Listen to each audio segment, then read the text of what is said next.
So let me go ahead. Can you say something, Desi, make sure we can hear? Test. Yeah, if you're telling them. Okay. I have to join it. One. Good afternoon, everybody. This is the regularly scheduled Technical Advisory Committee meeting of the Central Yavapai Metropolitan Planning Organization. It is Tuesday, November 7th, 2023 at 1:00 p.m. This meeting is hybrid and virtual. I'm sorry, hybrid, meaning in person and virtual. And I call this meeting to order. I'm going to go through some meeting guidelines here before we do roll call. Just a reminder to those attending the meeting telephonically, please keep your phone on mute until it is your turn to speak. Members of the public desiring to address the committee are subject to the following. The decision to allow a member or members of the public to speak is left to the discretion of the chair. A person may only speak if called upon by the chair. Speaking is limited to 3 minutes. The chair may limit the number of speakers. The speaker shall not be disruptive, nor shall the speaker be disrespectful towards the chair, the committee, or others. And, except during the call of the public, a speaker may only address the specific agenda item then being discussed. The chair may terminate a person's speaking time for violation of any of the foregoing. Committee and audience members shall not engage in disruptive behavior during a meeting, including speaking when it is not his or her time to speak. A person may be ejected from the meeting for violation of this guidance. I appreciate everybody's recognition of those rules. With that, can I please, Desi, would you be willing to do a roll call, please? Yes, sir. Chair Cherry, Present. Vice Chair Hughes, Present. Member Marbury, Member Reuter, here. Member Rowage, here. Member Vonda, Member Rock. Here. Thank you. And for the record, Prescott National Forest seat is currently vacant and has been for quite some time. So Title VI Policy and Meeting Procedures, item number 2. Desi, would you mind reading our Title VI policy? CYMPO complies with Title VI of the Civil Rights Act of 1964 and related non-discrimination statutes and regulations in all programs and activities. Members of the public may review the CYMPO Title VI plan and submit a self-identification survey by accessing the CYMPO website. Very good. Thank you very much. Excuse me. Item number 3, we've got calls to the public. This item is to provide an opportunity for presentation of comments by the public on subjects that are not on this agenda. Please complete a request for public input card and submit to CYMPO staff prior to the beginning of the meeting. Speakers are limited to 3 minutes. Any members of the public attending virtually wishing to address the board or the committee here may request to speak or provide a written comment using the raise my hand or Q&A comments features available through the webinar. TAC members shall not discuss or take action on matters raised during the call to the public. The TAC may direct staff to study the matter or direct that matter to be rescheduled for consideration at a later date. So with that, do we have any members of the public wishing to speak during the call to the public here present in person? I'm seeing shaking of heads. We're going to assume that's a no. No hand. And I see no hands on the webinar. So going once, going twice. All right, we're moving on to item number 4.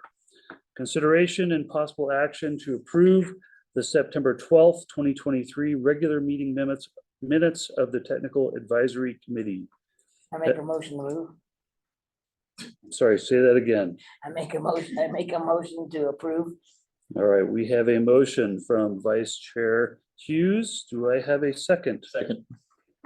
Motion and second. Any discussion, any comments, suggestions to change?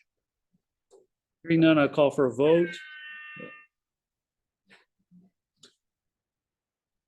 Call for a vote. All in favor, say aye. Aye. Any opposed? honk something. I think that was a legal member. Tells me much right there, doesn't it? All right, that passes. Number 5, Executive Director's Update, Mr. Gallegos. Thanks, Mr. Chair, members of the TAC. Just really quick question. Is audio working on the meeting or we don't know? Audio has been working. I sent a message online and have not received any message back that they couldn't. Then I just wanted to acknowledge, hopefully he can hear me, but a familiar name to some of those that have been in CYMPO for a while, Dan Gabbio. He used to be our ADOT planner and went on a sabbatical, but he's now returned as the federal highway planner. Ed Stillings retired. Romer Truly was promoted to Ed's position, and Dan Gabbio has assumed Romer's position. So Dan is joining us virtually. We just wanted to welcome Dan back. Good to have you. Has been incredibly a great support to CYMPO over the years. So glad to have you back, Dan. Number 2, Rural Transportation Summit this year was in Yuma a few weeks ago. Just wanted to acknowledge this body for really coming out in great support, the last couple of years, but especially in Yuma. So appreciate all the TAC members that were able to attend, our executive board members, and a reminder for next year. The 25th annual Rural Transportation Summit will be held in Prescott. CYMPO will play host to it. So between now and then, we want your feedback to staff. Don't have to give it today, but you've sat there, have experienced what you like, what you don't like, and all that to say, we just hope to put on a very engaging program. And we want your feedback so that we have a great program for next year. And we really feature our region, our community, and there'll be parts for all of us to play in that. With that said, Mr. Chair, that's all I have. Happy to take questions or comments. Any questions for our executive director? Very good. Thanks for being short and sweet, Mr. Gallegos. I'm going to exercise my right at this point to reorganize the agenda, and we're going to move item number 12 up. This is the update of project assessment report. Mr. Gallegos and I apologize for doing this and reordering things, but Phyllis does need to get out of here. She's been with us for a good portion of the morning as well as part of our ACT UP kickoff. So Vinny, do you want to say any preamble on this, or should we hand it off to Phyllis? I do. So I just need to take you back. We've been working on this a while, but this is really the final product. If you would remember, it was probably about a year or so ago that I approached you with an idea to bring in a consultant to help you all and the region evaluate possible projects that may line up with federal grants and opportunities. So as we report for every meeting, there is a number of opportunities that you become aware of that we pass on. And what has been asked of you, and we spent around $20,000 of CYMPO funds. We hired Kittleson and Associates, Phyllis in particular as the project manager. And what she has done over the last few months, and it's been a few months, so you might have to remember this, but she did ask you for 3 projects in each of your areas. And of those 3 projects, what her and her team did was they evaluated those projects against all federal grant opportunities. And what she's going to present to you in a few minutes is the findings of that. She's going to illustrate those projects that absolutely rose to the top, and then those ones that probably are struggling. But we do have several documents for you. She's going to just hit on a couple highlights today, couple projects. Desi, if she hasn't already, is going to pass out some handouts to each of you, and we will follow up with an email. But just know that this is a great result of $20,000 spent of this analysis, and I've looked it over, very proud of it, and I hope that you'll see some real value in it. Phyllis?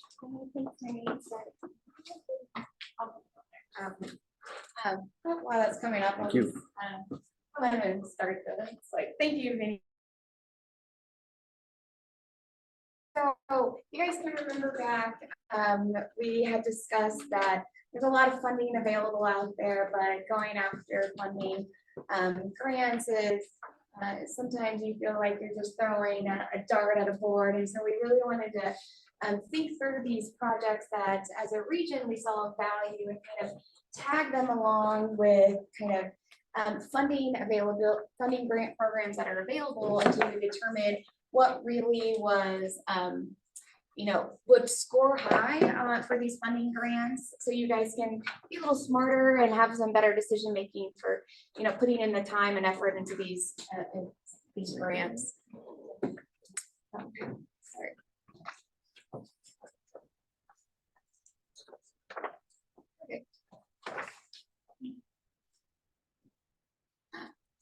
Okay, there you go. Awesome. Cool. There you go. Okay, awesome. Thank you. It's been a day of computers. There is a record amount of funding available right now at a federal grant level. And so that was really kind of the precedence for this project of saying, how do we as a region tap into getting some of this kind of a historical amount of funding in the region?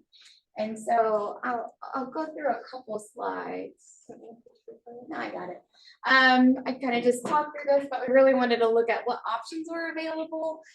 What were the kind of the rules, if you will, for each one of those grant programs? What are they looking at as what is competitive? And how do these projects compete within that kind of realm? And then really come up with what are the next steps to help the agencies going forward. So we've developed a couple different materials to help you guys. So one is for each one of the grant programs, we've developed these kind of one-page fact sheets. I think you guys have a copy of those, but it's going to be sent out to you as well.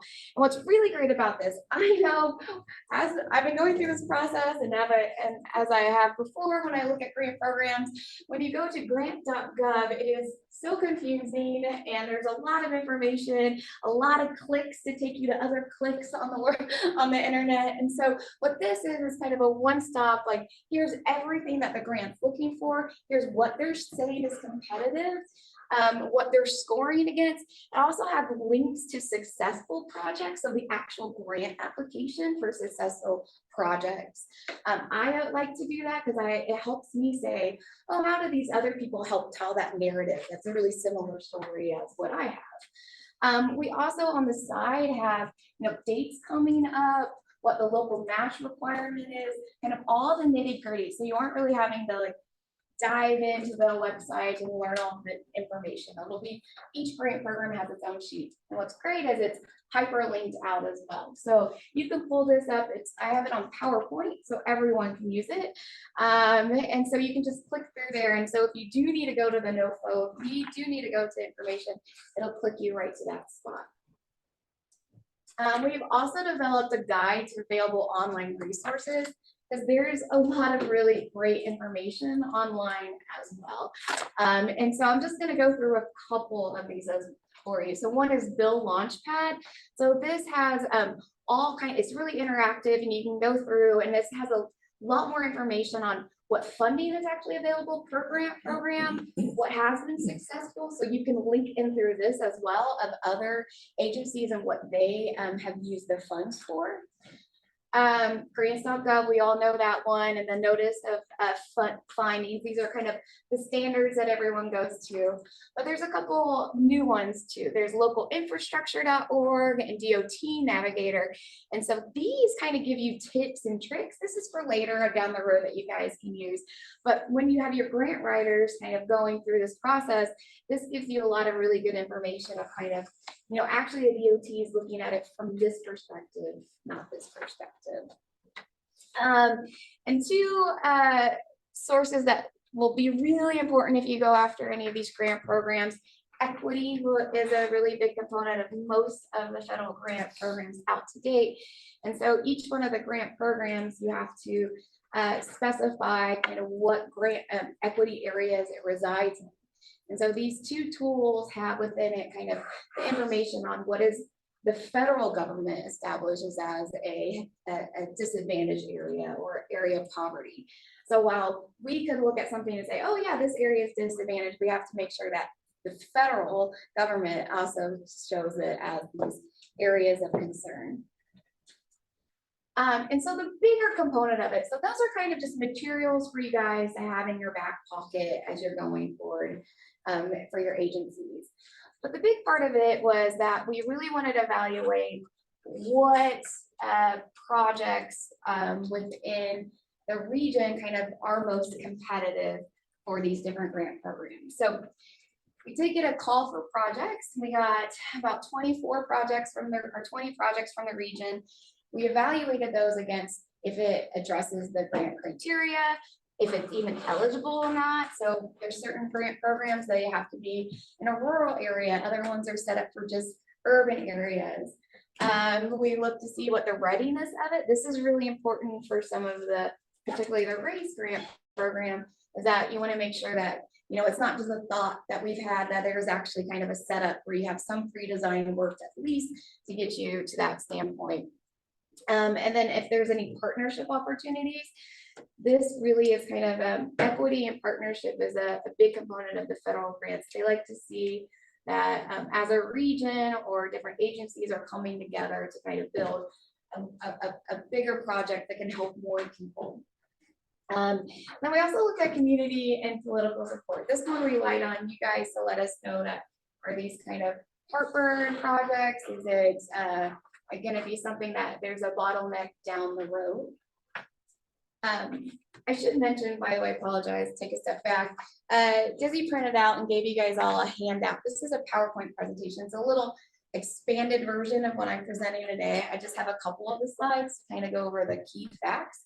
But this presentation with all of the information, along with the fact sheets, will be sent out to this group as well. So for each one of those projects that were sent to us, we looked at a couple kind of core areas, like I just talked about.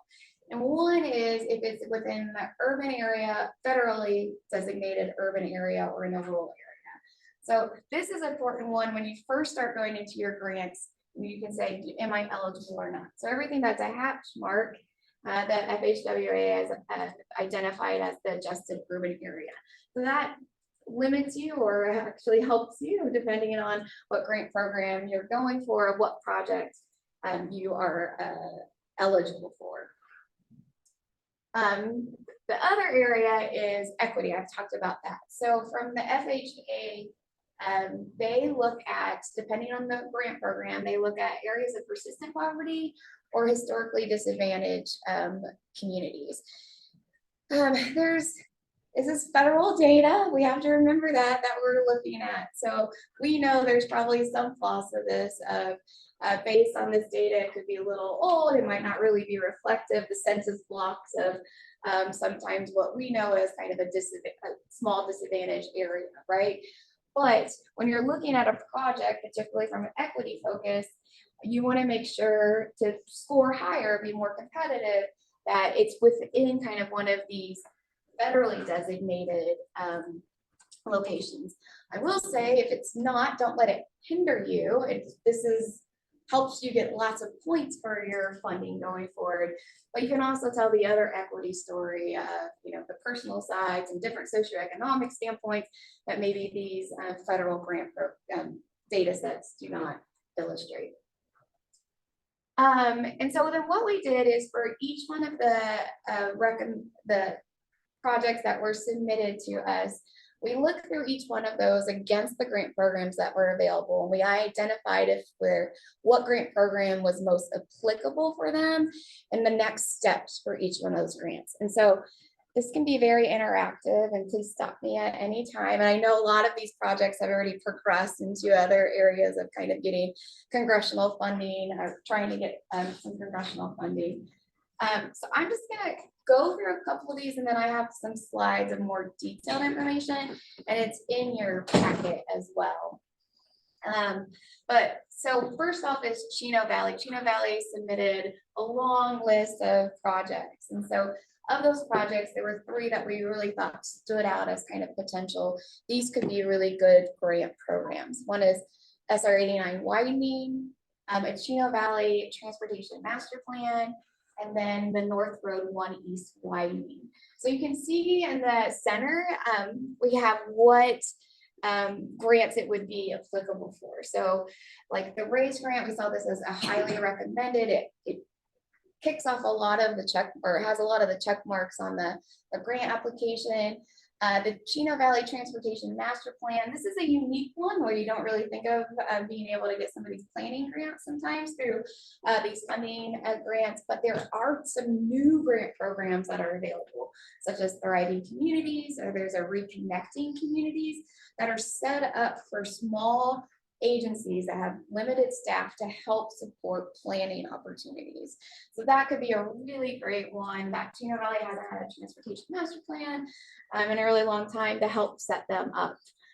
And then the North Road 1 East widening. So we didn't want to just look at federal. We wanted to see if there's anything also in the state. And this one we can walk through in a second, but this one we thought it was a really good TAC project.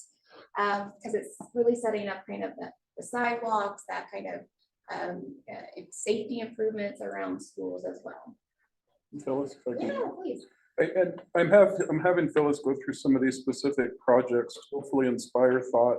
Well, it may not be in your backyard necessarily. I want you to be exposed to how this was evaluated, and maybe this will trigger for some of your other projects.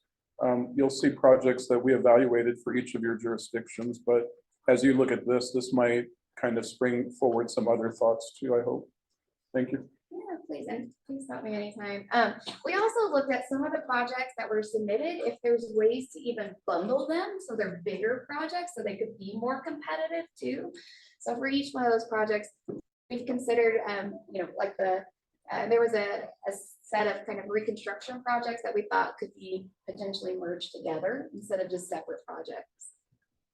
In Prescott Valley, the Glassford Hill Road was a really what stood out as a high contender potentially for a raised grant. There's some potential steps that need to be made for scoping and development costs. For Yavapai County, the SR 89A improvements and expansion from Glassford Hill Road to SR 89.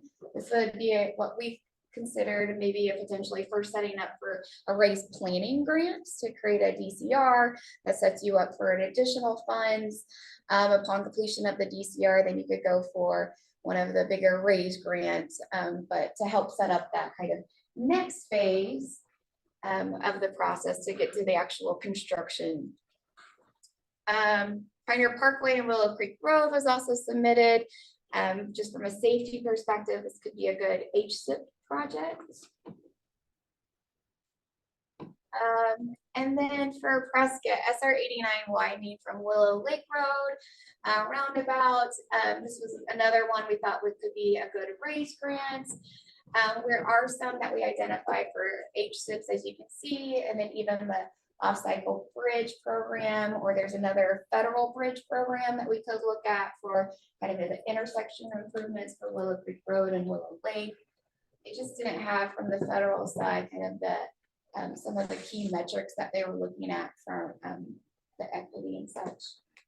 The last one is Prescott. This one, and I'll go into detail about it, but this is where we started to merge some of these downtown Prescott projects on Willis Street and McCormick and Sheldon Street to kind of create a larger connection from an active transportation standpoint that I think would be incredibly, it would be highly rated for the ADOC TAC award. I think would be a really good next step for that project. And then we also looked at additional ones that weren't provided as well. So looking for, these are planning grants to really help set up for the next part of kind of getting those construction costs and design costs. So the first phase of SR 69 widening, I heard that this morning, how important that is to help kind of do the actual DCR for what that looks like. And then the SR 69 widening for both of those. I think that would be a good raise grant for project.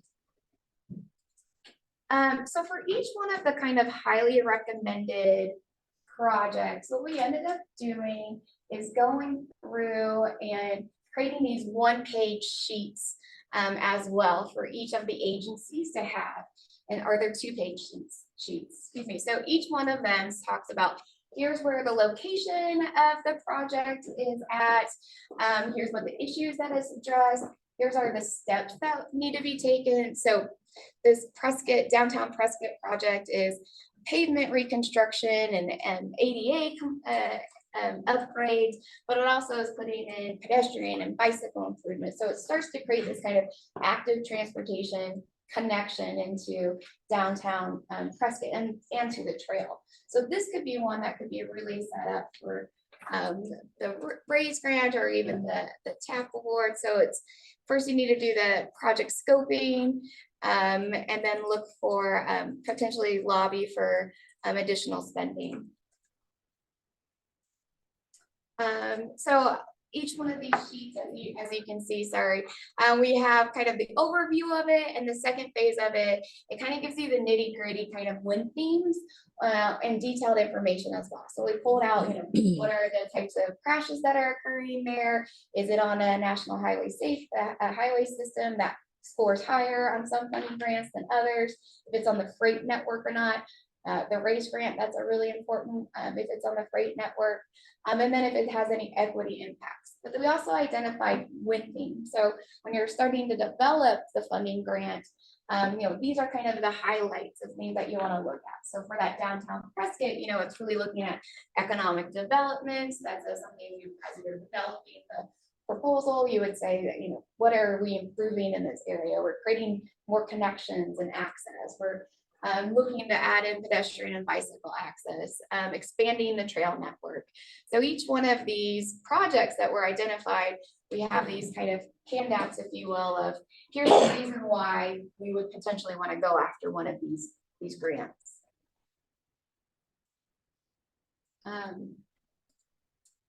And then, so I'll leave it at that, but there's also a couple new there's a couple new federal grants that are coming out. So one is the USDOT Thriving Communities is out right now. So that was one we identified as looking potentially for Chino Valley. The Thriving Communities is really about, it could be planning, it can be design, but it's all about small connections, about creating kind of quality of life, livability. So that's a really good program that'll come out I think it's once a year it'll come out.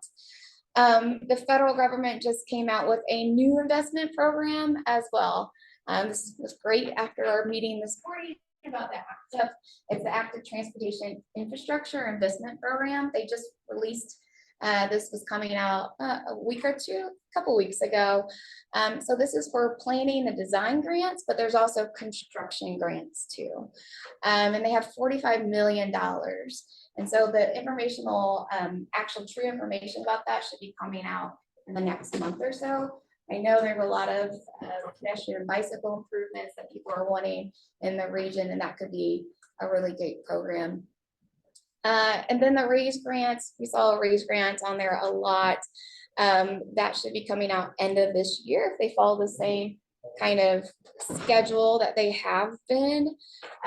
It'll be end of this year due early spring.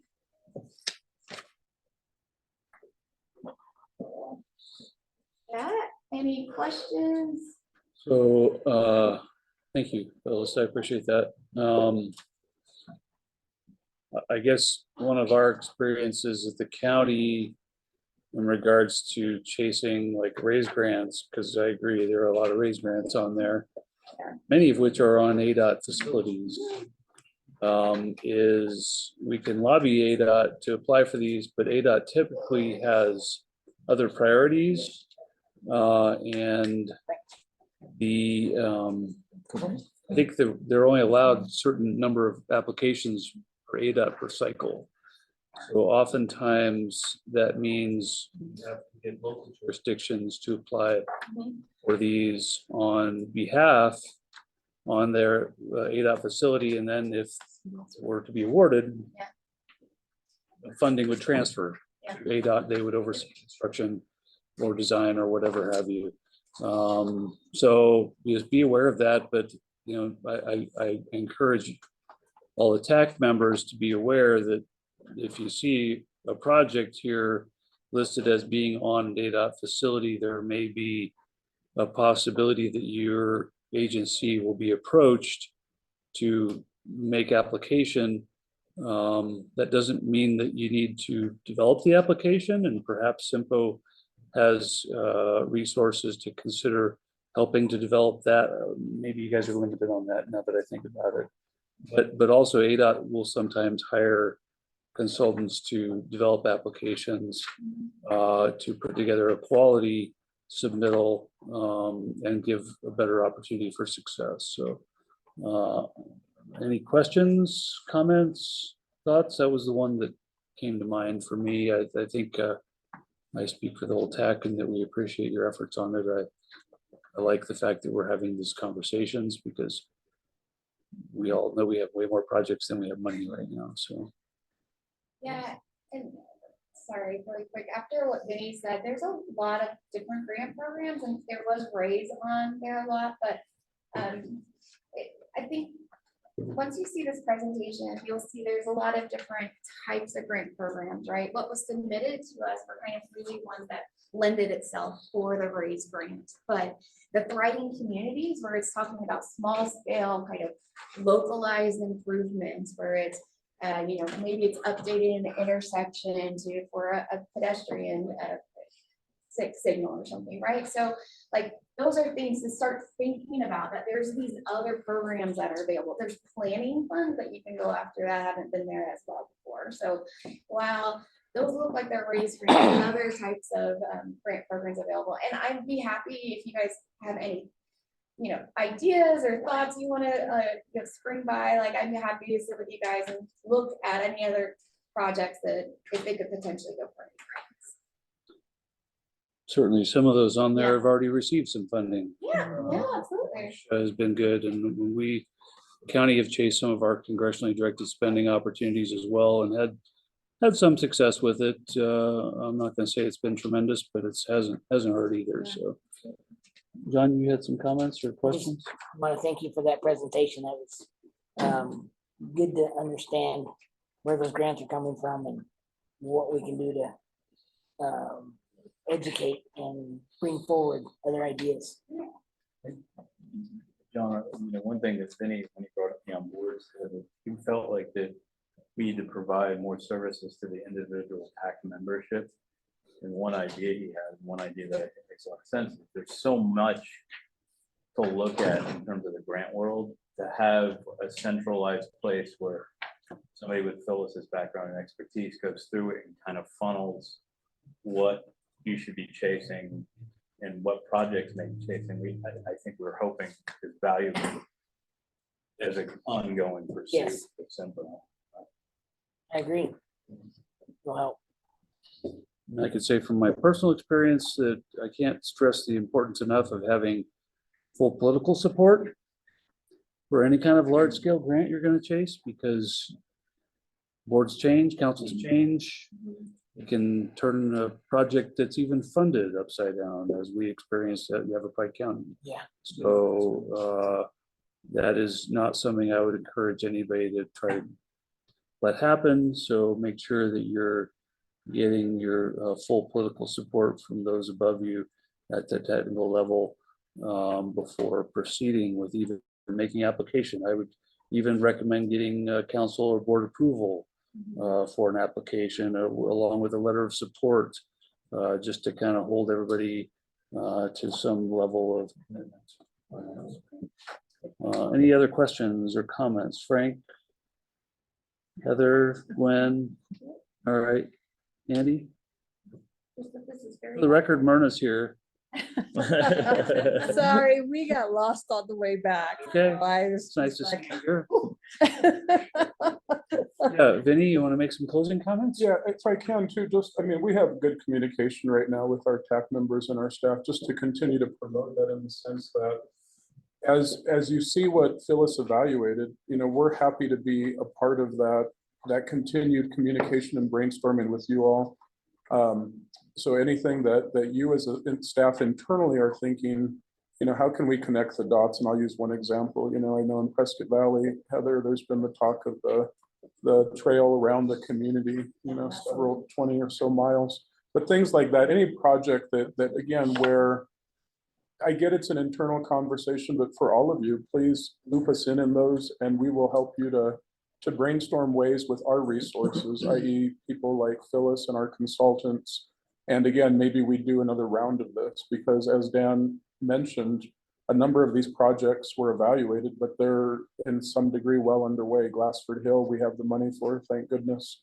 For Gwen, the 89 through the Dells is a conversation happening now. So at the time it wasn't as much, but all that to say, just continue to communicate with us and we'll see, what resources we can find to support your efforts. So thank you. All right, thank you very much, Phyllis. Any further comments or I'll move on? All right, we're gonna move on. I'm getting back on the correct order here. Move on to item number 6, discussion and possible action to approve the 2024 Technical Advisory Committee meeting schedule. Vinny, I noticed you shared some proposed dates with us in the agenda packet. Yes. Do you want to touch on those? You bet. Quickly, I believe Allison and maybe Des have already been in contact with each of you to determine the dates that were best. We would acknowledge that, in this last year, Heather has officially joined us and Gwen has joined us. So just a couple new calendars to be respectful of. All that to say, I think with your input, we've landed on an improved time that should be adequate for everyone involved. So the proposed schedule you have in your packet is now the second Wednesday of the month at 1 p.m. and you have the dates listed. I think there's only one date that doesn't fit it due to a conflicting conference. So for the TAC, the proposed agenda or meeting is second Wednesday of the month. And please note that I will be taking a similar calendar to the executive board next week, and they're moving their dates if they accept it to the fourth Wednesday. So TAC will be the second Wednesday at 2 and the executive board will be the fourth Wednesday at 1 o'clock and the fourth Wednesday at 1 o'clock. Happy to take questions or comments. Mr. Chair, I've got a quick question. Yes. Just sometimes I think every now and then we skip months. Would that just be on a case-by-case basis? Yeah, During the Mr. summer Chair. or conflicting with the conference or something? Mr. Chair, and to Frank's point, I would say I've asked you all in the past, on average, we end up keeping around 6 of the meetings of the year. And I asked, what is best for your calendars? And so far, and you can challenge this year if you want, but it's always easier to put it on the calendar for the year. And then if we need to cancel, then we cancel. But I think right now on average, even though we book 11 meetings for the year, I think you're sitting right at 6 or 7. So yes, we do cancel, but that's been our, I guess, best practice at this point. Perfect. All right, good point, Frank. I appreciate that. I envision we had this discussion last year about scheduling meetings and then have the option of canceling them if we can, merge a couple of months together into one kind of thing. So I'm a big fan of that. So by all means, let's try to do that as much as we possibly can. Any other comments on this? I'm just ready to make a motion. Oh, why not? Okay. Any other I comments? motion to approve. All right, I am entertaining a motion. Motion to approve the 2024 TAC meeting schedule. All right, I have a motion and a second. Any further discussion? Hearing none, all in favor, please say aye. Aye. Any opposed? That passes unanimously. Thank you very much. Item number 7, discussion and possible action to hold election of officers for Technical Advisory Committee Chairman, Vice Chairman, or Chairwoman, if you will. Positions are effective as of January 1st, 2024. Mr. Gallegos has provided some of the history on who has served in the past. I believe there's been some discussions with potential candidates. So Vinny, would you like to give a little preamble on this? Yeah, and as I do that, I just want to thank Chairman Cherry for his service this past year. We appreciate Dan and his leadership. And as a note, as the vice chair, it's been John Hughes. I have visited, I believe, with most of our TAC members. Sorry if I didn't get a chance to visit with you, but I checked in with those most impacted by what I'm about to say. The executive board is going to have a similar discussion. Currently, the chair is Craig Brown. I'll be meeting with him on Monday. looking at what this next year looks like, looking at those different positions. Currently, John Hughes is the vice chair on the executive board. In light of maybe a few things kind of up in the air at this point, I've asked John if he would really remain focused on the vice chair for the executive board, and if it would be okay to bypass him for this coming year of the TAC in light of some other things that may arise. So he is agreeable to that. And if we go ahead and skip John being considered for the chair of the TAC, that would bring the city of Prescott next in the rotation. And we did provide you the rotation. What we've tried to do is just pass it around from Yavapai County, Dewey, Humboldt, Prescott, Prescott Valley, and so forth in Chino Valley. So you can look at the list from the past. I don't know if it's completely perfect in that rotation. We may have jumped a person here or there for different reasons.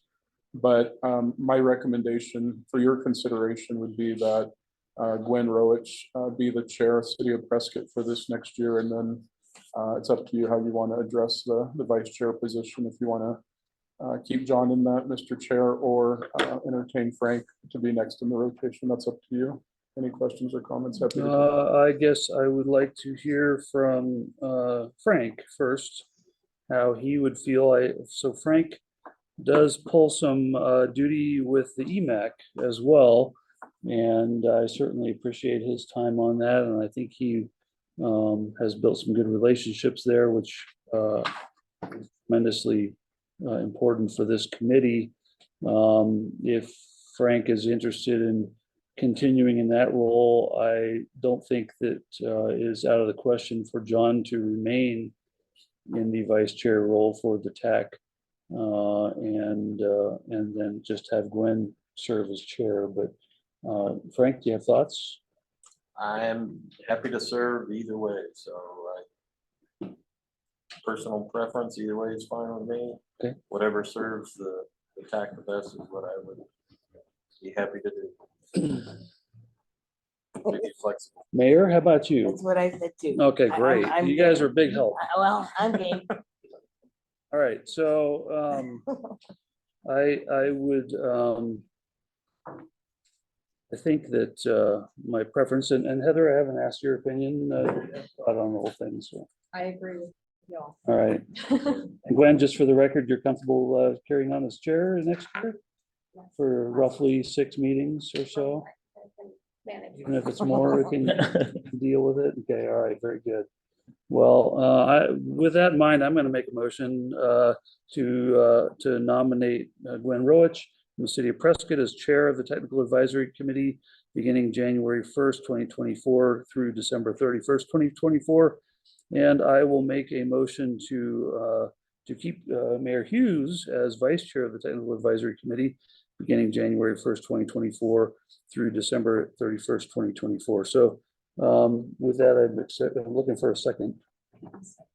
All right, I have a motion and a second. Any further questions, thoughts, discussion? Hearing none, I will call for a vote. All in favor of that, please say aye. Aye. Any opposed? We have a unanimous decision on that, and it's been an honor and a pleasure serving this technical advisory committee as the chair for 2023. I kind of like this job, but happy to step away. And for those not familiar, I'm retiring in 2024, so I will. I'll be leaving you all partway through the year as well. So. Oh, congratulations. Yeah. We didn't vote on that. No. Yeah. You don't vote on that. That was already unanimous. There's only but 2 somewhere people else. that get a vote on that. They both live in my house.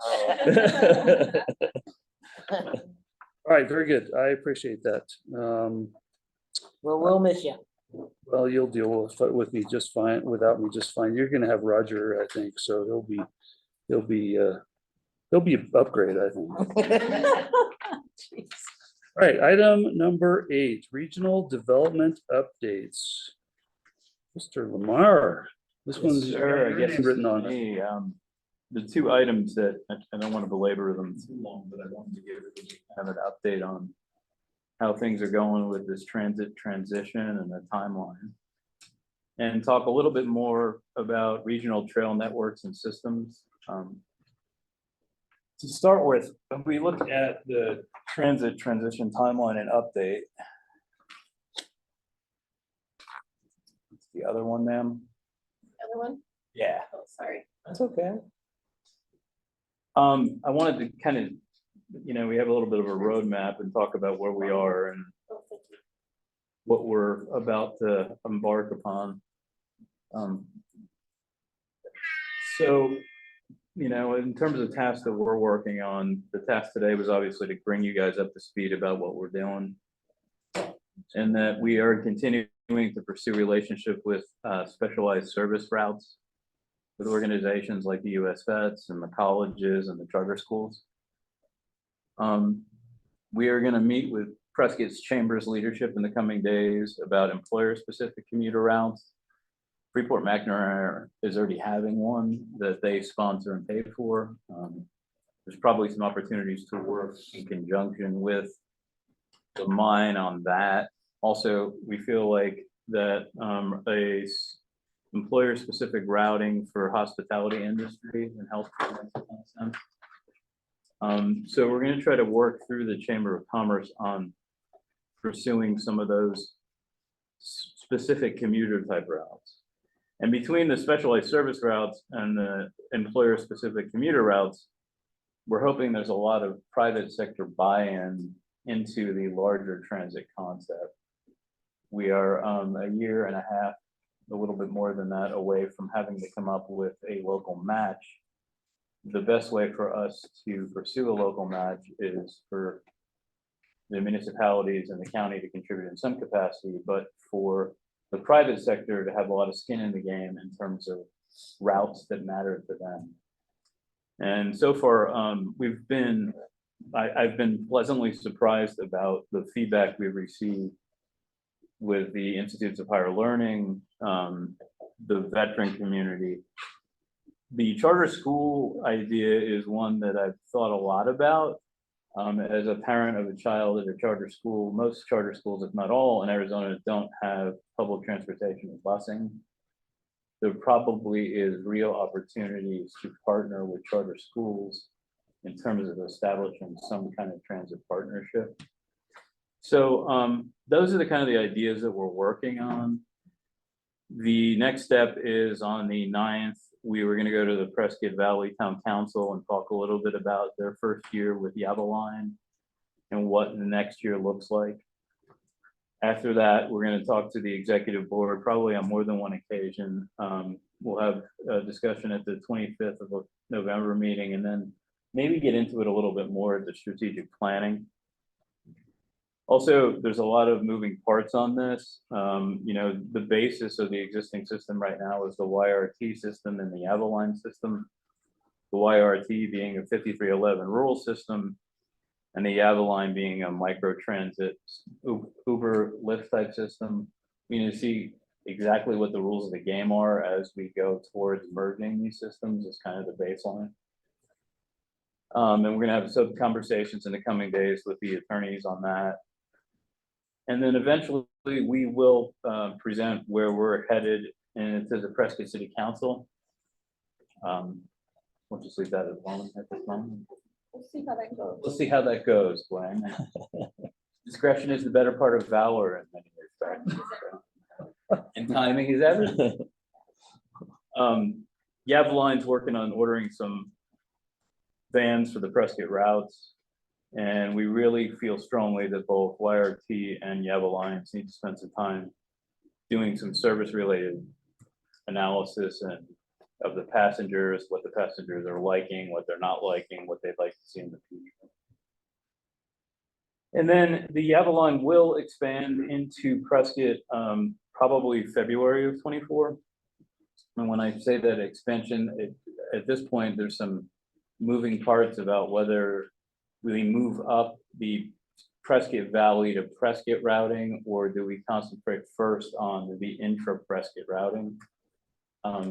In fact, it could be interesting to get some feedback from you guys about what you think might be a priority. My thoughts are that the Prescott Valley to Prescott commuter routing, even though it was kind of initially supposed to be stage 4, I think that there's more viability with that, and that the possibility of moving that up and making that happen earlier makes some sense.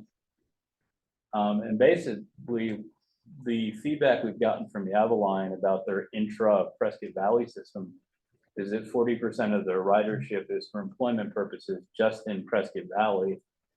I don't think it's a stretch to imagine that a lot of the people in Prescott Valley work in Prescott, that if you had a commuter system or moved it quicker than was initially proposed, that might be a good success story. And how you guys feel about that? Do you see any of the, I think you mentioned Prescott Valley people working in Prescott. Do you see it going the other way equally as far as the routes, or would it maybe lean more towards working in Prescott? I think it's going to be, that's another reason that we need to get some decent data from the ridership or what people want.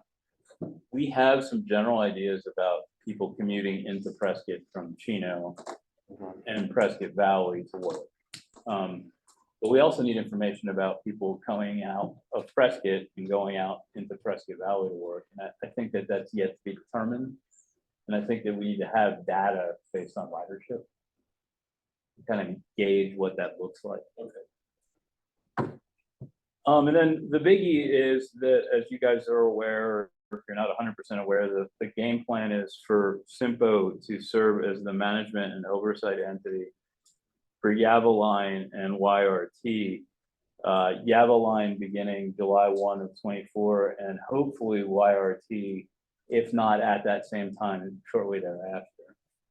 And then we would be able to operate the Yavaline and YRT system as they exist, adding the Prescott element, and then having a year's worth of data before a local match is needed to kind of demonstrate to the community the need and what's working and what's not.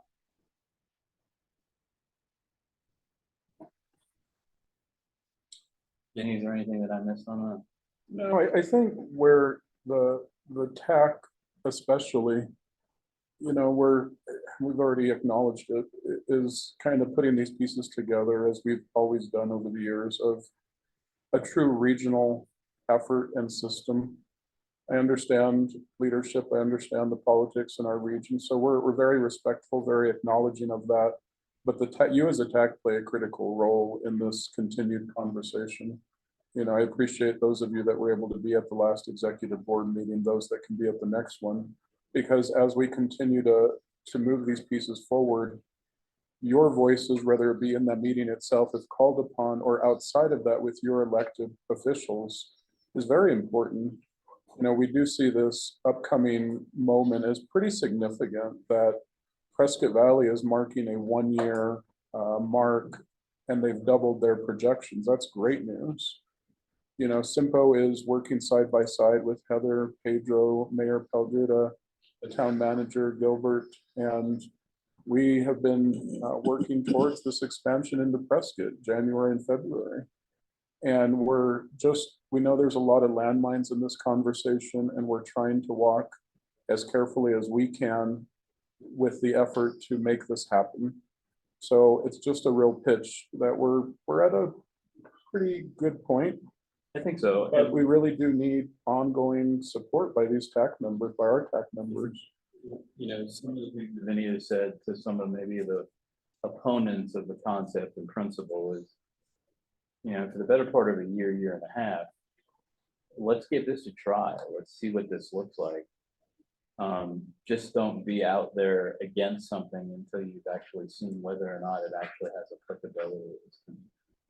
And I think even some of the opponents have given you their blessing to proceed, at least to some extent. Is that fair, Vinny? It is fair, and please note, I am making an effort to check in with mayor and council individually in Prescott in particular. I'm working through the list. We've only got through a few so far, but we will touch base with all of them. But you all have your ears on the ground, so at any point, please let us know what we need to know. But this is the next part of the regional effort. just want to acknowledge Michael's efforts with the town of Chino Valley, with their system, with Prescott Valley, their system. And I do think we're at a very good place right now, but it's still a bit delicate. Thanks, Michael. So, Sure. sorry, Go ahead, Dan. I'll let you finish your No, thoughts. no, it's okay. Well, I was gonna say that, like, the money, of course, is the big question. Has there been any, even just rough estimates as to what contributions would need to be from the town, the city, the county?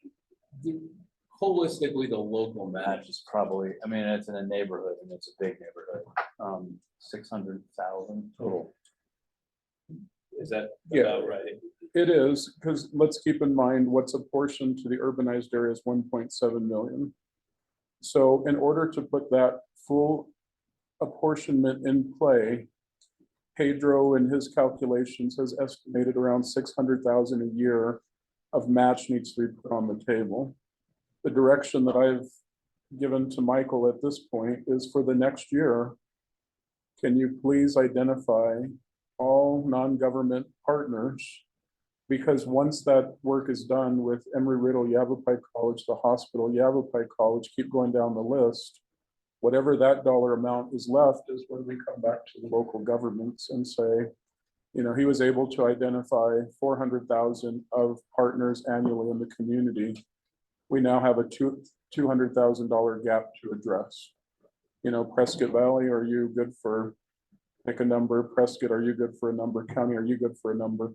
That's at least our strategy at this point. But we would estimate down around 600,000 a year needs to be covered in one way or another.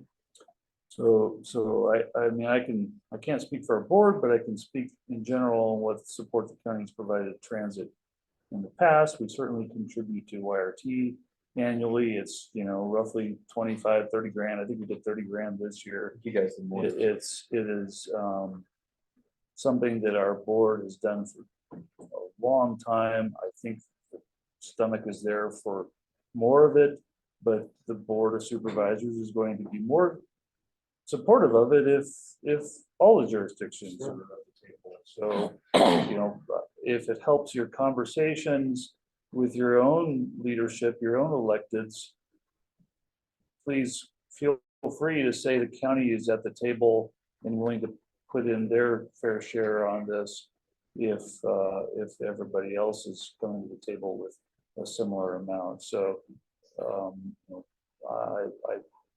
I agree. It's nice to pull the trigger on this and try it and see how it goes.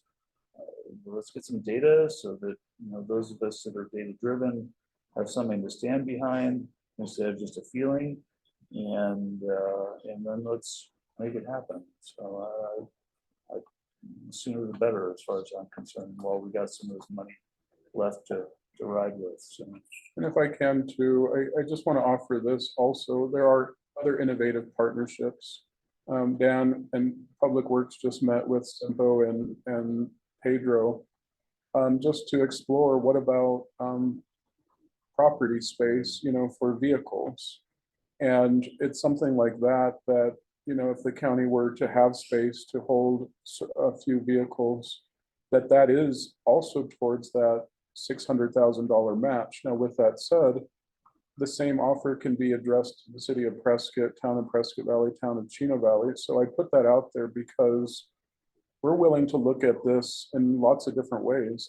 Is there a way, in Prescott's situation where we may not have the champions and the support, but is there an innovative way, Gwen, and you don't have to answer it today, but with Public Works, and that space is evaluated at, again, 25,000 a year, 50,000 a year. Well, that's the city's contribution. So it's things like that where I do think we can partner, patchwork, something that hopefully is palatable to everybody, but also maybe to Dan's point, a little skin in the game from everyone. So just know we're working on that, and please, if you have an idea, we're open to those also.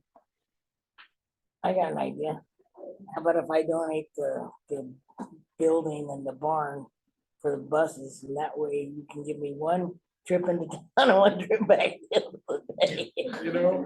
We'll throw everything into the hopper, man. Honestly, No. yeah, if there's some way to do that, No, I know, I know, I'm just being. we're open to all the ideas. Thank you. We are working on a route though, aren't we? Yes. We are. So that'll work in the plan later, yes. All right, any other discussion from other? The only other comment I was gonna Sorry, make Michael. is a potential partner that's not at the table or that we're having trouble getting to the table is the tribe. And I guess what I'm opening up to anyone and everyone is if you have some suggestions about how we should proceed with that dialogue. I think Vinny is dead on that having transit stops at Frontier Village and your casinos should be valuable. But how do we get there? And so far, we've kind of struggled to get there. May I ask who we've made attempts to communicate with? I've talked to Peter A lot, who I like a lot. I've also spoke to the executive director, for lack of a better term, of Frontier Village. Can't remember the woman's name off the top of my head, and it's been a little bit difficult to get moving. That's just the culture. Yep. You know, and that's something we all have to work with, and I think that in our experience in working with any of our Native American tribes and folks that represent different nations around the county is just you just have to be patient. And I've not found a better way. So, and sometimes no commitment is a non-commitment. And that's it. So, thoughts from other members? Quick question. Are EVs in any of the planning, or is it a little premature before you even know routes or anything to be? I mean, I'm not saying that electric vehicles would be a no, but I think early on, it'll be more of your vans and minibuses that are, your normal fuel source. Once you establish routes, maybe you can start considering some of that infrastructure. Makes sense. Well, jumping very quickly to the regional trail network systems. We talked a little bit about this at the last meeting, and I think, and Dan alluded to it, we do a pretty good job of kind of collaborating on these things. But I think there's additional opportunities to work cross jurisdictional lines on, like trunk trails with branch trails that you look system wide and the visitor or the user doesn't really have any idea what jurisdiction they're in or who maintains the trail because the trail connects. And if the TAC thinks there's value in it, I was wondering if maybe you would be comfortable with me trying to spearhead some dialogues with our GIS mapping people and our Parks and Rec people about, literally sitting down and looking at what we have now, what's going to connect next, and then what are we looking at for the next 10 to 20 years? But only if you guys feel like there's value. Well, I think there is. I think that, city parks folks are way on top of this stuff. Chris and Joe have great foresight out there, and they're not just resting on what they have. They're constantly looking at ways to improve connections and getting from point A to point B with our trails. It's truly a real blessing, I think, for the area, what they've done. And I think the town is looking and doing something similar for you guys too. So, Internal group that meets. Yeah. Every month or so, Yeah. just talking about trails and where we're going next and how are we gonna fund them and the TA grant for the last one, we planning, because we have to start somewhere. Right now, we don't have a plan. Yeah. Right? It's just throwing darts at the wall. So I think we're all talking, but we're all keeping in mind that we need to connect to all of our neighboring partners, especially with this Glassford Hill purchase and everything else going on. I think it's very valuable. I talked to Joe on a sidebar discussion this morning, and he said that he's got the kind of personality I know that he does outreach and he's got good relationships. But if I could help him herd everybody and have scheduled, you know, twice, 3 times a year discussions, he thought it'd be valuable from the city of Prescott perspective. And I'm sure he's shared that kind of thing with you. Frank? Well, I think in Chino Valley's perspective, you would probably even see more support for trail networks than you would sidewalks themselves. So I think the connectivity, we've been trying for years to connect the Peavine to Prescott, and I think that's getting closer and closer as we speak. And then with the state park at Del Rio Springs coming up, that's another big piece. So I think in concept, the support is there from Chino Valley, especially for the trail system. That's all I had on those 2 topics. Glenn, do you have any thoughts? Anything you want to share on? Well, I think Michael's spot on. Our parks people are very engaged in expanding our trail system, and we just purchased Glasswood Hill. We're looking forward to expanding that this year. Well, it's certainly a huge draw to the area as well, and I appreciate that. So, John? So, in my mind, Dan, it's a regional cooperation that there's not a lot of controversy. Right. Right. And I think you need to build off of those to actually have regional cooperation on things that are controversial. Nice thing about trail building is, you know, there aren't like standards that you have to follow that, you know, create a whole lot of liability and things like that. So it makes it simpler. You have volunteer groups that are more than happy to go out and pioneer new trails. It really, all they need is a blank canvas and they can get out there and start digging. And I love that. So, and Joe and Chris are just like happy to kind of, you know, be the mouthpiece for that. So, John, you got anything? I just agree that the blazing the trail gives insight to other things between the communities. And it's been, for the Chino Peavine, it's been a long time getting that way, and I'm glad to see it's becoming closer. But the whole thing is a great idea. I'm all for it. All right. Any further comments, discussion on that item? Michael, I appreciate your insight. And I'm sure we'll be talking more about those as we move forward. All right, item number 9, pending project updates. Bryn. Mr. Chair, members of the TAC, have a few project updates for you. Most of you were probably in attendance, or at least some of you were in attendance on September 28th, when we, actually it's a Sundog design concept report, an environmental overview update. We had a public open house, the second of 2 that were slated through the contract with AECom at the event spot in Prescott Valley. It was very well attended. 199 people signed in. And obviously that doesn't include staff or the consultant team. So it was very well attended. And I think the format was really appreciated because a lot of individual conversations were happening. And that's really the idea behind the open house, design for a public meeting. There were many, many comments received. AECom team is in possession of those. They are continuing the compilation of comments regarding the project, and they are also completing the final technical analysis on the alternatives and the no-build alternative. They will begin drafting the final report toward the end of the year, and we do expect the drafts to be presented to the TAC and executive board in the first quarter, probably toward the end of the first quarter if we're working off of AECom's suggested timing. Correction on that, that's quarter 124, I assume, or 23, 24. Yeah, I'm not. Quarter 120, so, You're right. yeah. That didn't get completed. That was That's right. Q1 2024. Okay. All right. Questions on that one?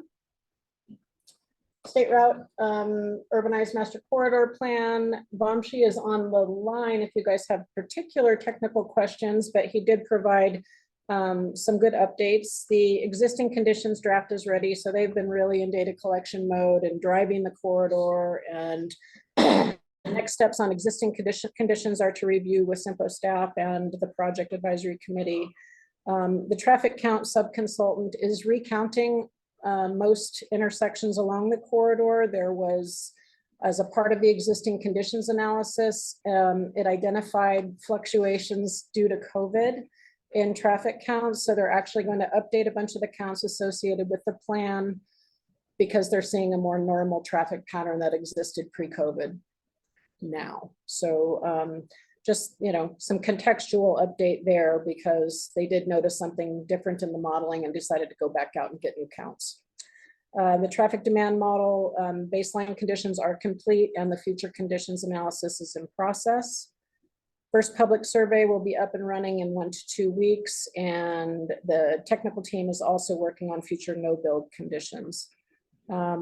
And then obviously they collaborate with the Sundog Connector team to provide and correlate data and information regarding the 2 facilities proposed and otherwise. Active transportation, if you were in the room this morning, we kicked it off. We had a pretty good attendance. I think around 25 were in the room and participating. We did some interactive stuff with, I think it's called Slido, which is a fun tool to get on the spot results to questions. And I think we had a really good engaged group, and the folks who are passionate about cycling were definitely in the room. I hope we can expand on that group in our next public meeting, but I think everything went really, really well, and we're looking forward to continuing to roll this one out. Any questions or comments on the updates? All right. First off, any questions, comments from the TAC? I was going to ask if there was a desire for public participation on this too.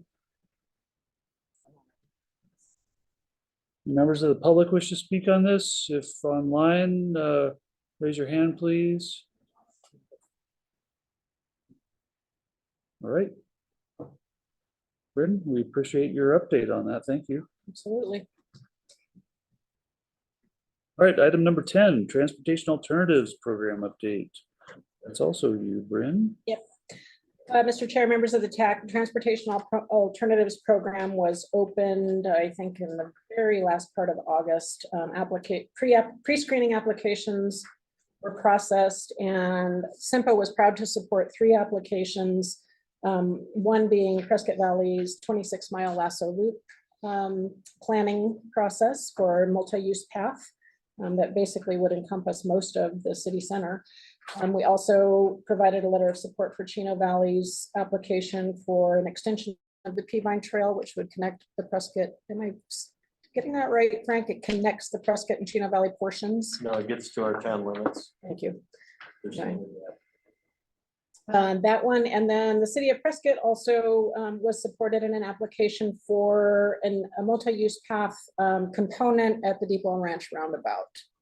We were happy to support those applications, and word on the street is that there were fewer applications, or not fewer applications.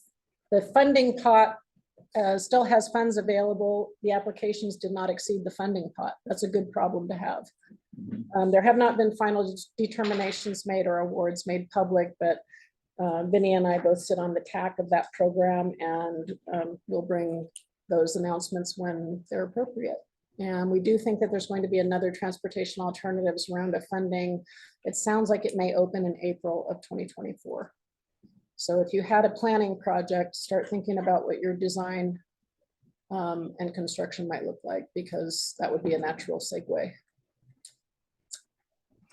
I think that's it on transportation alternatives. All right. Any questions, comments, discussion?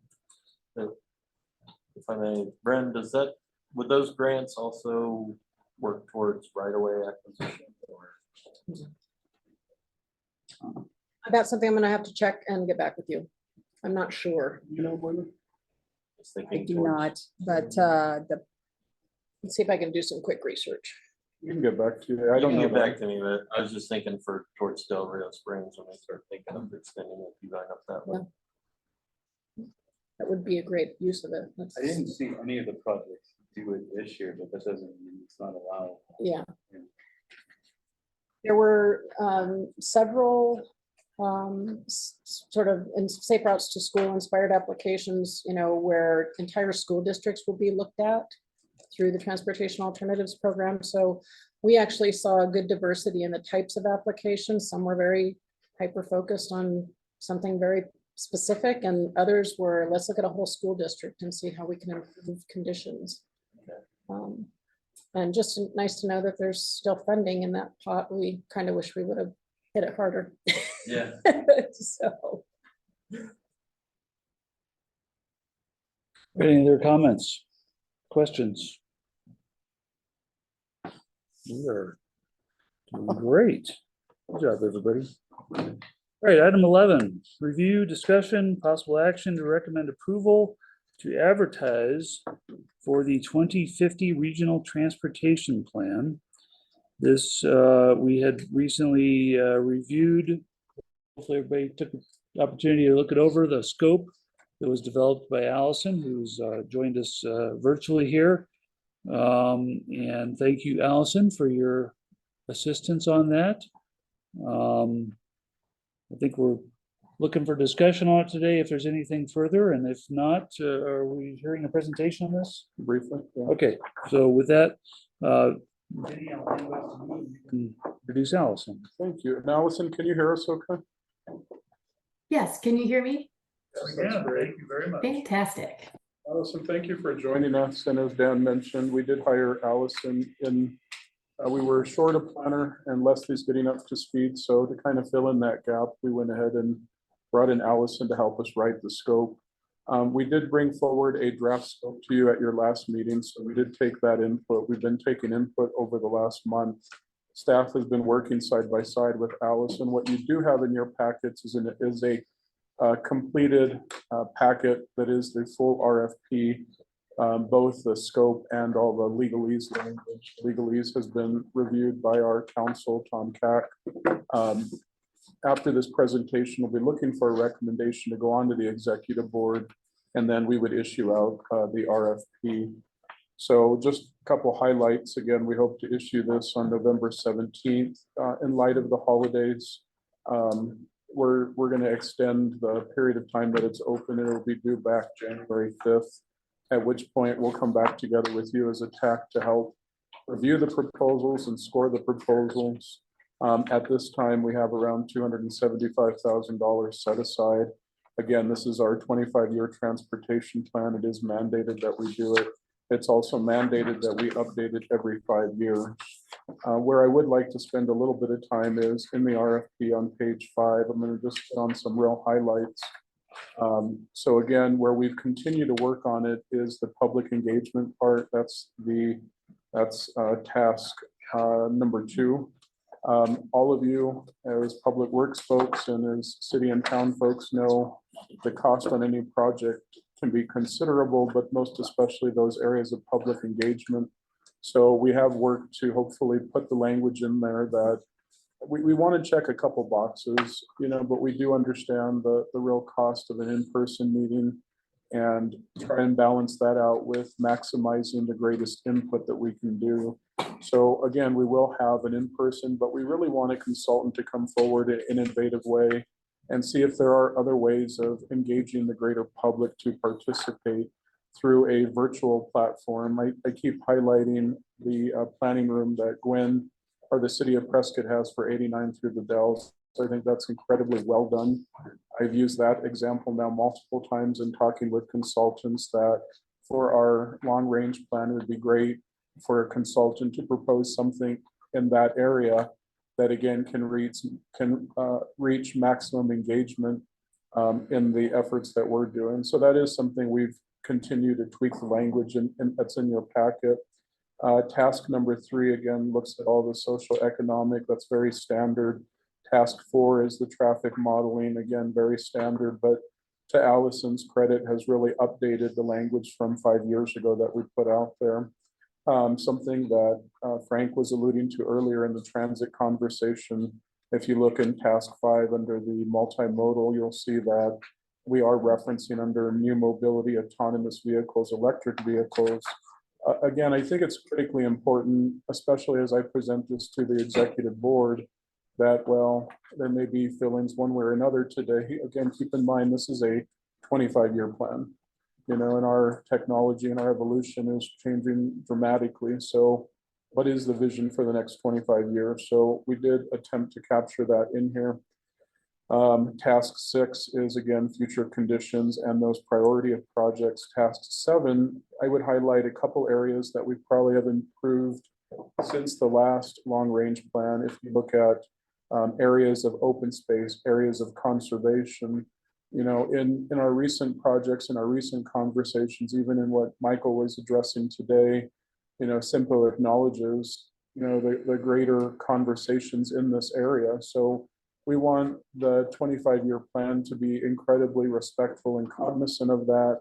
And as we talk with the local towns and the local governments about, you know, where some of the future direction is as it relates to open space, you know, as it relates to our wildlife corridors. So we did try and enhance that in our scope. Task 8 is again the recommended investment choices, breaking that down where leadership in the community really sees those investments. Task, I just want to get to the very end, task 10 is the grant assistance. You know, what Phyllis walked you all through today is we want a plan that's going to show what is the priorities, but as you always ask, or as leaders always ask, well, how do we achieve that? So we want the 25-year plan to be able to offer some ways to that. With that said, the rest of the packet is in there for it's there for your review. We have provided the outline. I went through the beginning part. This would come back to you as a TAC at your February meeting, and then we would hope to issue out a notice to proceed in March. We are looking at around a 13 to 15 month process with a consultant. And I want to say that's really the highlights. At this time, happy to take questions or comments. Is Allison presenting anything on this? Not at this time, Okay. unless you have specific All right, questions. Allison, do you have anything you'd like to add to what Vinny has outlined? No, thank you, Vinny, for doing that and going through the scope. Yeah, I was really happy to help you guys put this together and really excited for this upcoming plan. Great. Thank you very much. I know that TAC members were given plenty of opportunity to review and comment on this. Are there any other thoughts or questions that need to be shared with the group as a whole? Mr. Chair, Yes.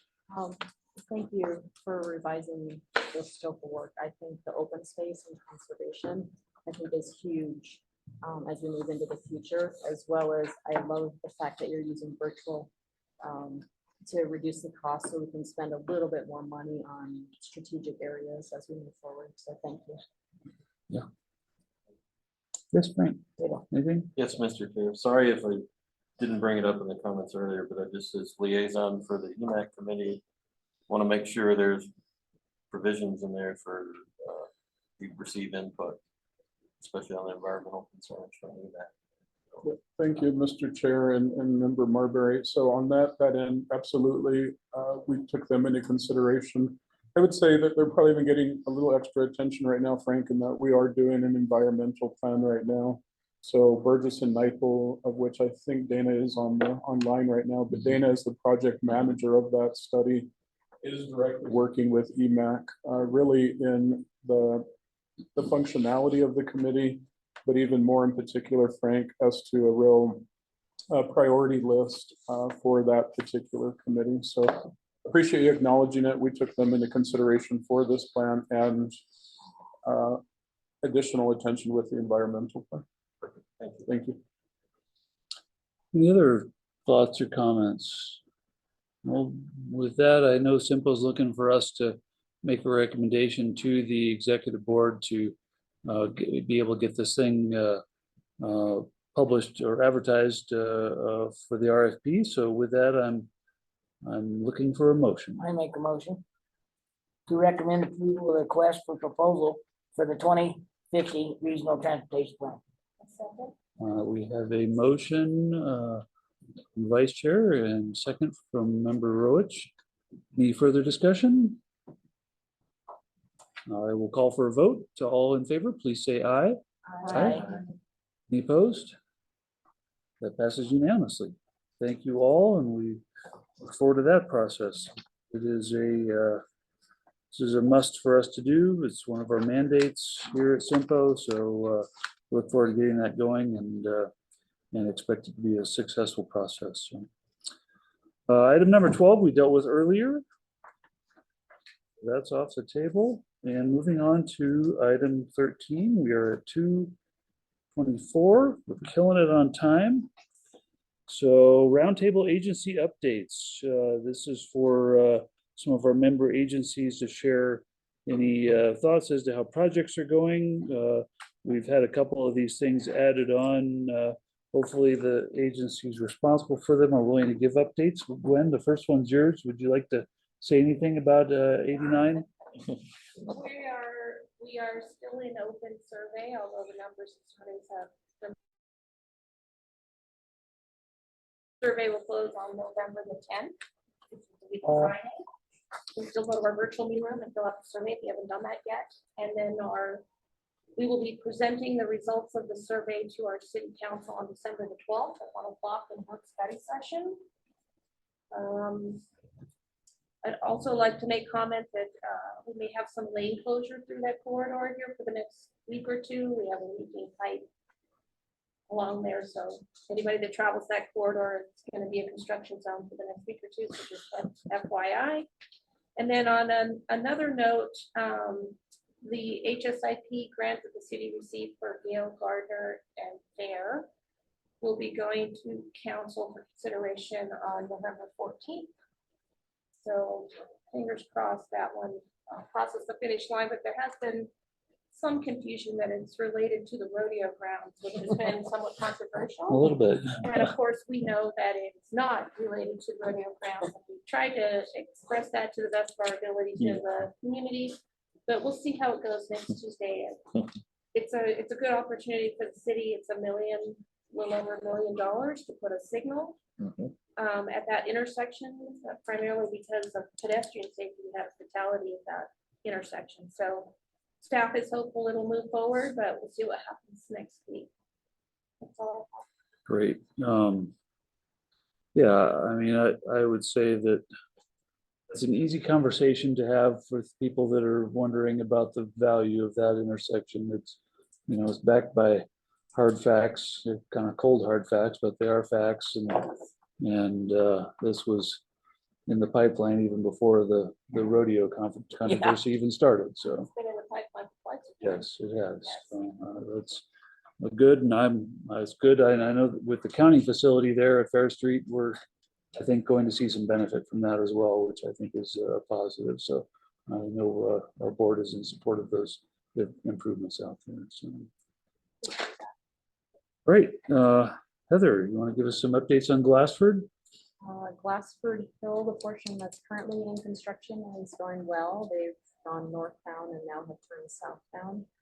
We're trying as quickly as possible to get out of our major business district before the holiday season. I have a meeting this afternoon with my team to figure out what we're paving and when we're paving it over the next couple of weeks. So that's going extremely well. We actually, for the north section, to expand to 3 lanes that we need to design, that we got the state funding. Thank you, CYMPO, for that. We had 7 consultants submit on that, which is awesome, because typically we don't get hardly any. We had interviews with 3, narrowed it down to 1. We're currently in negotiations with Trim and Horn on that, and hoping to award their contract December 14th at the council meeting. They're looking at about a 9-month design, hopefully to finish in August, and then we'll have to evaluate if we want to release the construction because of the temperatures and things of that nature, or what the timing is going to be on that. So we're hoping by next fall we'll have a contract on board. Anything further? Yeah. I was overjoyed to meet with John Latier last week, who is now employed with the town, and John was a former member of this technical advisory committee for a year or 2 at least, and always enjoyed working with him, and it's a pleasure to have him as part of your staff over there now. So that's wonderful, and a great hire. We applaud that. Yeah. I used to work with, I worked with him in the private sector many moons ago, for about 7 years. And so we'll finagle and try to entice him, but he is our first internal town engineer that the town's ever had. Prior to him, it was all a consultant. So the bar's low, what you're saying. Bar was very low, yes. But John has risen far above, and we all know what a great Yeah, engineer yeah, he is. So he is. He's an outstanding hire, so congratulations on that, so. I'm happy to report that the 3 highway safety improvement program projects that are under the county, and one of those was through the CYMPO efforts that we did a year or so ago for turn lane on Williamson Valley Road at Stasinski, as well as 2 auxiliary passing lanes on Iron Springs Road are all, we've executed the IGAs on those. We have project manager assigned to us for all 3 of those projects, and we will be proceeding with design on that fairly soon. That design is anticipated to be completed sometime this fiscal year, going through the end of September of next year, and then construction will tentatively immediately follow, although we will be trying to acquire some additional right-of-way for some of the work on Iron Springs Road, which I believe is some's in state land, some is in Forest Service, and I can see that being a little time consuming. So if that's the case, the money may slide. We've already had conversations with ADOT about that as being a possibility, but we kept the money poised in case we could move those things forward. So that's probably my biggest update regionally at this point. Anything from Frank? Don? Andy, I think we got you a little farther down. Anything further on this item number 13, roundtable agency updates? Just a quick question, Dan, since we're on the topic of HSIP, or that's been referred, Murray, do we have any idea, is there any guesses when the next program will be? There'll be some talk about the next HSIP. You know, I was actually looking at that and I just was just texting if they've heard anything. And the answer is no, we have not heard anything. Which is So- okay, but I'm gonna prime the pump here today and say that we've done our work well ahead of ADOT really coming out with things. So I'm glad you all mentioned that. So we'll come back to you as a staff with some direction and recommendations, but start thinking based on safety. Again, we got a traffic signal, got that turn lane. But think of things like that benefit cost ratio and safety things. So thank you. Any, so the third one that we got funded was on 69. Yeah. Up there by Costco.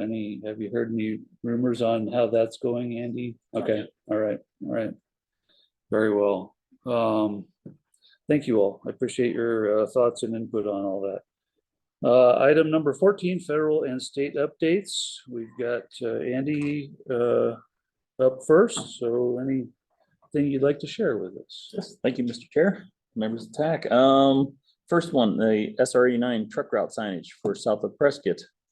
And that route, I have submitted all of that information to both the county and the city for review. And we've already given our TSMO group go ahead to start making any changes necessary for the state routes. So I can say that we're open to it. I thought we were going to have a meeting at some point to discuss those things. Is that correct? yes, once the city comes back with their review. That sounds good. I think, We're in the middle of it. yep, I know. I've been going back and forth with Ian on that, trying to get him access to it.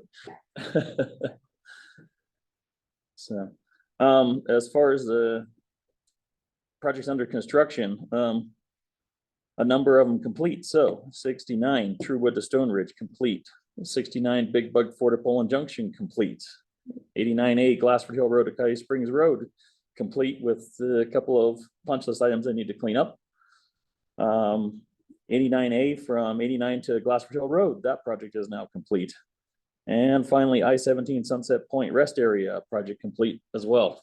So number of them finally off the getting them finalized out and ready for the next round of stuff for next year.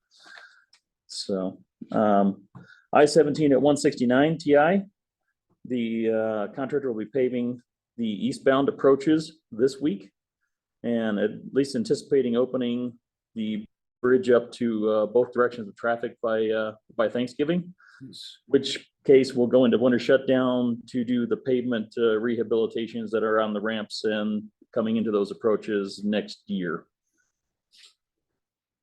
I-17 Anthem to Sunset Point, the Flex Lane project, of course, go to the improvingi17.com website. And I know our people are keeping the traffic alerts going constantly on that. For items in design, the 69 Prescott Lakes Parkway to Frontier Village, unfortunately, we had to reject all the bids at the last board meeting.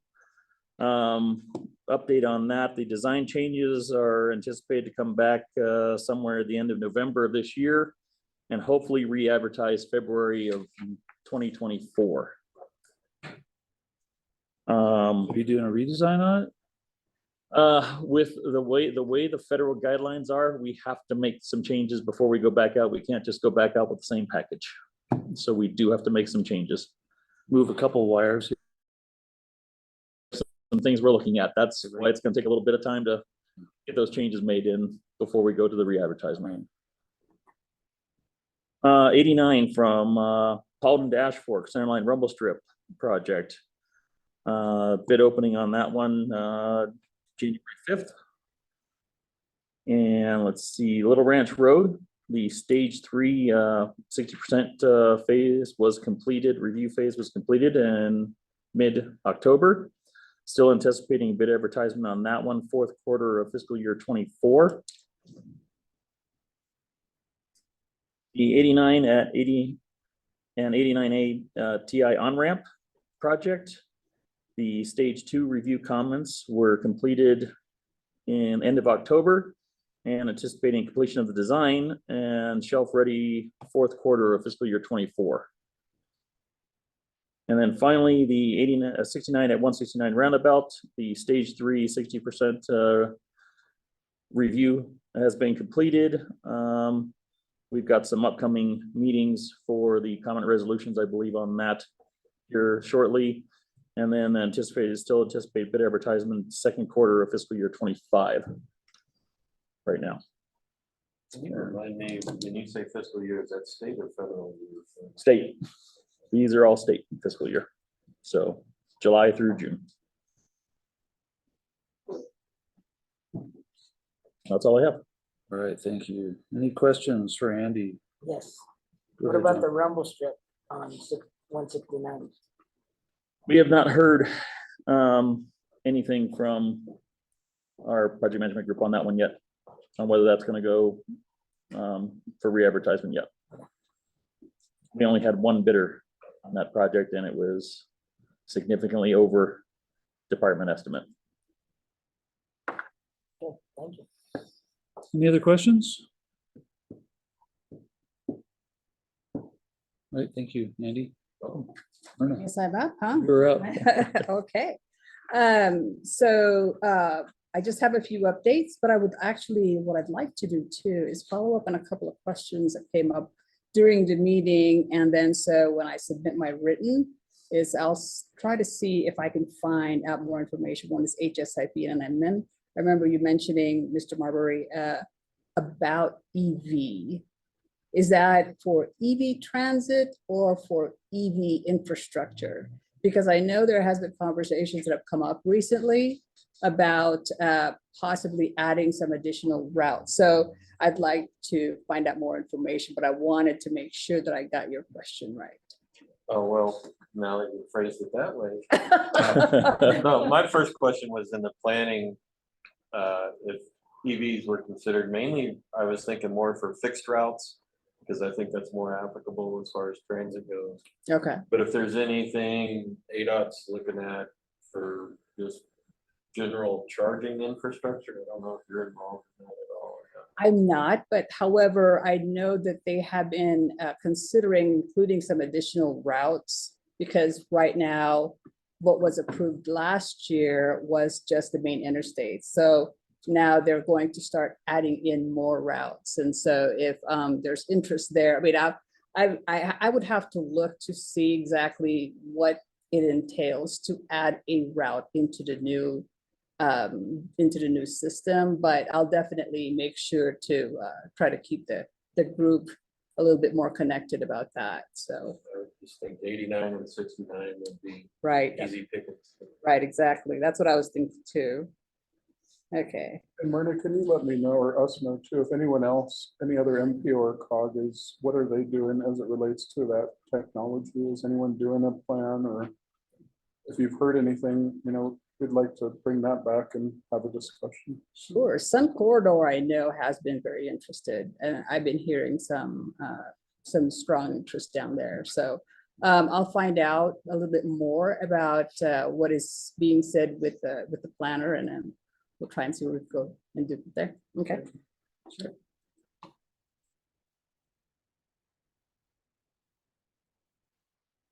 Okay, sorry. Okay. So I'd like to give a little quick update on the long-range transportation plan. So that has been presented to our transportation board and has been adopted. So that's on its way.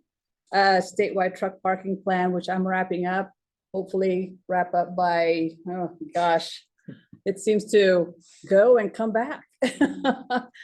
So I'm hoping it'll be wrapped up in November. I'm just needing to basically present it to the transportation board for, not necessarily for approval, for comment. And then after that, we're just going to polish it up and move on. We do have a few projects that are currently in design build mode. So after my friend, Mr. Andy here just wrapped up Sunset Point, we're going to go back in and install some truck parking, but at least it will be separate from the main rest area. So we're not gonna tear up what he put in. It will be It'll be an additional, add-on. yeah. Yeah. Yeah, so, but it'll be good for everybody, especially for the trucks. So I'm sure more importantly, everybody wants to know, how am I doing with SR 89A DCR? My bandwidth is a little full, so what I'd like to do is just finish up one of my projects before I can really focus on getting one started again. So again, Mr. Roth here was kind enough to take me through the area, discuss what is important to the region, so that I can put together a proper outline for it. And then I'll present it to the TAC, for any requirements that you'd like to include or remove. And then hopefully we can get that project advertised and get a consultant underway sometime in the beginning of 2024. Hopefully earlier, like in January, February timeframe. That's, and I'll find out a little bit more about HSIP. I'll lean a little bit. I'll contact the program manager just to see if she has a timeline for us. And my last one is, I did hear the OSB applications for off-system bridge projects. The applications are due on December 30th. If you had any off-system projects you'd like to submit them. And then one more last thing, I think there is a little bit of AZ Smart funds left. If you need to know the balances, although I think that is on some kind of on the website, right? Yeah. So if anybody's interested in some AZ Smart funds, there's still a little bit left. Once those are gone, though, those are gone. So, if you'd like to continue to apply, please do. That concludes my updates. If you have any questions for me. Thanks, Myrna. I know the county is looking at applying for some additional off-system bridge money. Okay. For a bridge replacement on old Route 66 up northern part of the county between Ash Fork and Seligman. There's a railroad overpass. Okay. The overpass bridge is not in great shape. So we've got a design engineer under contract already, but there's also an old bridge that also spans the railroad that BNSF has come back to us and say, well, we need to get that out of there too, which is sucking what little money we had programmed for it already. So there's been some discussions with the bridge group at ADOT about maybe trying to apply for some additional OSB money on it. So if you want to take that back and just put it on people's radar, that I think Chris Steele in our office is going to be working towards some kind of of additional submittal on that, but that one's kind of a high priority for us. We're actually hoping to maybe start construction sometime mid to late calendar year 2024 on it, so be aware. I was gonna say one other thing, that slipped my mind now, so if I think of it, I'll mention it. Oh, I was going back to item 13, another regional agency update is, I'd like to say that Heather's group and the county's group has recently, well, we're not quite done, but we're just about done with some paving on Old Black Canyon Highway on the south side of the town of Prescott Valley between Stone Ridge and Prescott Country Club. That's been about a 2-mile section that's been dirt for as long as we can remember. And it's seen as a potential improvement as a kind of a emergency route, as well as kind of a little relief valve should something bad happen on 69 that closes it down. So the county and the town both utilize the millings that came off of State Route 69 on its mill and fill project. Those millings have been placed on the road. The town put the chip seal down on top of theirs already. The county is hoping to start its chip seal for its section this week if the temperatures are met, and we'll have that wrapped up pretty soon. So that has been a great joint effort on that. I'm quite happy with it, and I know that's been about as politically driven as it gets. So I'm happy to say that we've all kind of come through, and we're happy to have it off our plates. Exactly. So anyway, that I was remiss to not mention that. That was a good one that I feel is a good example to hold up for our regional cooperation amongst 3 agencies. So thank you all. Right, anything further that we haven't touched on? Let me remind everybody that we've got the executive board meeting scheduled for CYMPO November 15th. That is at the City of Prescott Council Chambers at 3:30 p.m. That's normally 3, but it's 3:30 p.m. On the 15th. And then if you're interested in going, the next State Transportation Board meeting will be in Wickenburg, which is a short 1.5-hour drive away from Prescott. On the 17th, usually those are well attended. So feel free to attend that if you're so interested. I'm sure there will be CYMPO staff present at that. And Vinny, you said you had something to share. Yeah, really quick, to back up, Myrna, on the off-system bridge, there was a presentation a while ago, 4 or 5 months. I don't remember. It might have been in a planners meeting, might have been separate, but they did identify a deficient bridge in our region, and I failed to make note of it. Is there any way you could help me track down? They had a list of possible projects throughout the state, but they highlighted the various MPOs and COGs. Yeah, I And do. Okay, I'm sorry. I need help finding that. Oh, sure. Actually, I think I have a copy. That actually list came from FHWA. Okay. So those are very focused bridges that really want to get fixed. And I do remember one of them being in Yavapai County. So I'll definitely get you that list. If you can, I'd like to work with the agency where that's at. I'm sorry, I neglected to write that down. That's great. And then just to put on somebody else's radar, I guess, as you mentioned, the Old Black Canyon Highway, I know that was important to Representative Wynn. He's also had a meeting up at, is it Mingus Academy? Is that what it's called, I believe? And he's also expressed interest to help in the road. Is that Prescott Valley, the county? So I can give an update on it. And Dan, I just noticed your hands up, so we'll get to you here in a moment here, but let me answer Vinny's question here. So the one there that you're referring to on the foothills of Mingus is Forest Service Road 151. And that we actually had some funding through the forest. The forest acquired about 300,000, and we were going to do some improvements to an at-grade low water crossing there to harden the surface, pave some approaches to it, replace some old cattle guards, and just generally make it so that it was more easily maintainable. But it is not a county road. Yeah, I think we have it listed on our, what we call our Schedule A, so we occasionally will do some grading of the road, but technically it is a Forest Service road. They're the owners of that road. So I'm not sure how that would work if state money through Representative Wen came through, who that would go to, but the county has some experience there. So we designed an improvement project on it. We put it out for bid. I think I mentioned we had $300,000 and the bids came in at like 650,000. And so we had to reject those, as you might imagine. But the bid prices we got in on it were absolutely crazy. Highest prices I've ever seen on certain things like gold-plated culverts and things like that. So the cattle guards, I think we had 2 cattle guards. It'll cost us around 40 to 50,000 to buy them, and I think the prices installed were like over $100,000 each.